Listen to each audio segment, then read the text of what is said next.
Hi there, my name's Natasha and I'm not a yoga instructor, but I love yoga. I have ADHD and autism and I struggle with yoga classes because I struggle with following instructions basically. I have coordination issues and I struggle with being told what to do, any kind of authority.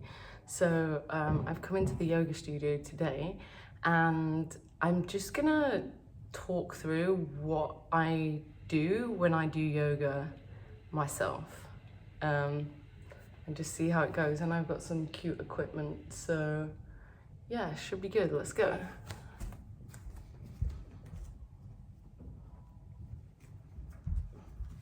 So as with any exercise, we'll start with a stretch to the right, to the left, to the back, just stretching the stomach muscles here. And you want to stretch your neck, then you want to stretch your shoulders, just go down throughout the whole body. And you want to shake the hands. Yeah, you can bend the fingers back to warm up the hands. Move the wrists both ways. Then you want to take it around town, take it around town, take it around the other way.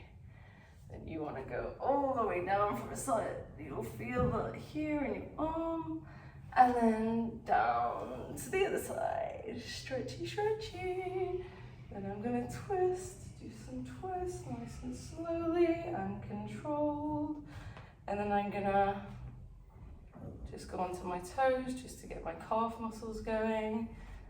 I'm going to bend there. Oh, this is tree pose. Because you look like a tree, see? I'm cactus. So that's cactus. I don't know which is tree or cactus. I guess they're kind of the same thing. But there's tree and cactus. Oh no, this is tree pose. Hee hee. Hee hee. Tree. And I think this one is cactus. And okay, so let's get into it. I haven't done this for ages because I haven't had my own blocks, but if you put the block between your shoulders and then just lie on it, it's really, really good for your back. So in between your shoulder, like that, and then you just kind of need to hang off it. That's it. And it kind of hurts, but it's really good for your spine. And breathe. Yoga is all about breathing and being able to relax. And it's so nice once you learn how to do it. If you're new to yoga and meditation, your mind's going to be messy at first. You're going to try and lie on the mat and your mind's going to be racing, especially if you have a busy job or a stressful life. But just keep going. Even when your mind's busy, just keep going. It's like if you keep doing the physical things, the mind will eventually change. The mind will eventually get it. Just got to be patient. So then I always love to twitch my toes and stretch out the spine like, oh. And I think doing yoga, it's not because it looks good or feels good, even though it does. It does feel good. But when you're older, you know how old people have joint pain and stuff? Do you want that? I don't even want to be old, but it looks like I'm going to have to be at this point because, you know, I'm still here and it looks like destiny wants me to be healthy, so I'm going to be here. If I'm going to get old, I want to feel great. I don't want to feel like a cripple. I should do more Pilates to strengthen out my back. But yeah, yoga doesn't have to be complicated. It's literally just strengthening your body. But then once you've learned how to do that, you can then go into flow, which is mainly a downward dog like this. Again, stretching out the spine, imagining you have a tail that's being pulled up to the ceiling.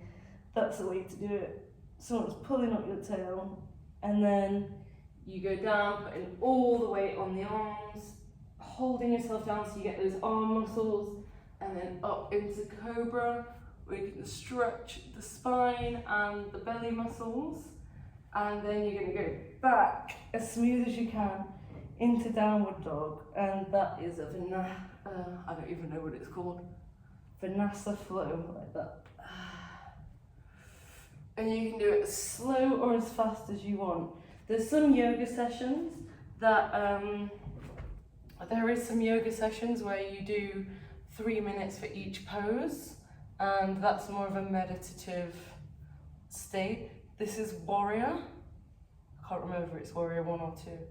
Warrior 1, warrior 2, and then warrior 3 is when you come back down. And from a spiritual perspective, if your hands are facing up, you're receiving, and if your hands are facing down, you're giving into the ground, so you're grounding yourself and putting your energy downwards.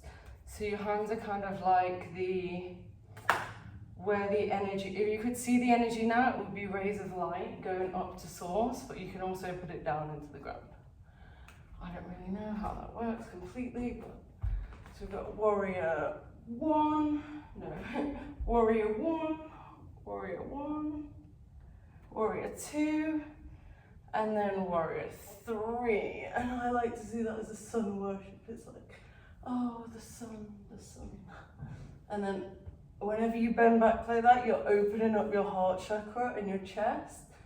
And you can open your arms like that, and if you're in the sun, you just feel like the Holy Spirit or the universe or source just filling you with light and love.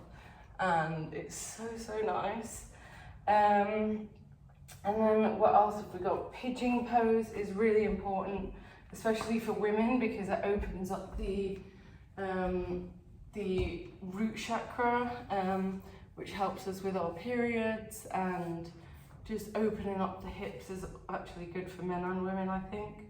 I know that there's more and more men nowadays doing yoga, and I love to see it because it's so beneficial for everyone, and especially for people that run, because you need extra stretching if you run a lot. And I've noticed that men get quite competitive with themselves when it comes to yoga, so they learn how to do there's really strenuous ones, like there's headstands, which I can't do, and there's ones where you can like stand on your elbows and hover off the ground. I don't have that kind of upper body strength, but a lot of men do seem to and can do the more cool floaty moves. So yeah, another easy one is you can literally just curl yourself up in a ball and rock back in two, and it massages your spine. It's better to do this with no bra on because it would hurt. I'm not wearing a bra. I don't want to wear a bra at the gym. I'm not doing anything too strenuous. And that massages your back. And then you can go all the way over just to really stretch out the spine here. And you can do an upside down headstand. Okay, stretch those legs. See how long you can stay up there for. Oh, and also if you're a woman and you are having period pains, the best move to do, or if you want to induce your period, just lie on your bed or in your house, just put your legs up against the wall like this and just stay there for like half an hour, and I promise you'll feel so much better. I don't know what it is, but it really, really helps. What else have we got? I like the gorilla pose. So I put my hands under my feet and then I walk around, and that just kind of like gets me into my body and helps me to do a bit of bounce and stretches the sides of my quads. So yeah, I'm feeling quite stretched now. I will finish with my favourite one, the crab. Because I love crabs, and it just takes me back to being a kid when I was a really fat kid, and I wasn't allowed to, the kids didn't let me join in with playing with them really because I was too fat and I couldn't do the sports. I had asthma attacks and couldn't breathe, but I remember when I learned how to do this in gymnastics, and I felt like I was cool for the first time. I could actually do something. So there it is, my lazy yoga. It doesn't have to be anything fancy. You don't have to follow rules. You don't have to go to a class. All you need to do is stretch, relax, and meditate. And if you don't meditate yet, honestly, I highly recommend it. And again, with meditation, I think people think that if you can't sit there with a completely quiet mind, then you can't meditate, but that's not the truth. Meditation is actually more about observing the thoughts that are going on and detaching from them, not getting rid of them, because we can't get rid of thoughts. I mean, yes, you can get to a state of mind where you're not thinking about anything, but most of the time you're going to have thoughts because we're human and we have brains. So just don't judge it. And even if your mind is busy, just set an alarm, breathe through it, watch those thoughts. How is it making you feel? Connect in your body. Like, where are you feeling it? Is it fear in your stomach? Is it hatred in your heart? Is it excitement? Is it love? Is it joy? Is it, you know, what is going on? And in that time, you can kind of process it. Because if we don't spend that time to process, that's when we start binge eating or turn into sugar, alcohol, drugs, sex, you know, gambling, media, all these distractions, because we're not processing and we don't know how to process. It's easy to process, you just need to sit in silence. And if you feel like you can't find the time, well, trust me, if you can start to meditate 30 minutes a day, you'll be able to get done so much more in a day than without it. So doing this 30 minutes in the morning means that you could do twice as much in your day. So thank me later. Thank you for watching me. I'm gonna go and lift some weights now because I'm still a weakling. So yeah, thank you so much for watching. Goodbye.